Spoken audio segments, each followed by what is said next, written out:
तोंड द्यायसाठी नीता म्हणे अजूनपर्यंत सक्षम आहे. तुम्ही आणखी बोलायला लागलेला आहात. त्या ठिकाणी मॅडम रील करतात, रील स्टार झालेले आहेत. अहो आम्ही रीलच करतोय साध्या स्वामींच्या. तुमच्या सोबत असणारे सन्माननीय व्यासपीठावर बसणारे आमच्या शौचालयाला गेलेल्या महिलांचे फोटो काढतो म्हणतात. अशा असभ्य माणसाला तुम्ही निवडून देणार आहे का सांगा? असं असभ्य तुम्ही बोलणाऱ्या माणसांना घेऊन फिरता. अशा असभ्य माणसांना महिलांना तुमची ताकद दाखवा.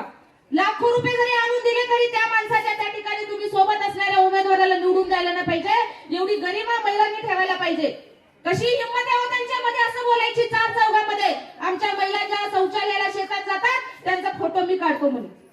असं कसं बोलू शकतात ते? तुम्ही त्यांचं त्या ठिकाणी पायतान काढून विचारायला पाहिजे होतं. कोल्हापुरी पायतान आमच्या पण कडे आहे. तुम्हाला त्याचा हिसका आम्ही 3 तारखेला दाखवू. 3 तारखेची धमकी कुणाला देताय?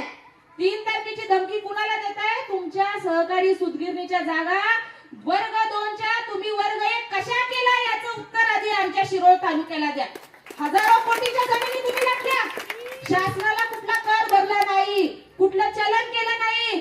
जमिनी कशा तुमच्या मालकीच्या झाल्या? 3 तारखेनंतर त्याचं पण उत्तर द्या. आणि याच ठिकाणी भेटूया. मी पण गावात आहे, तुम्ही पण गावात आहे.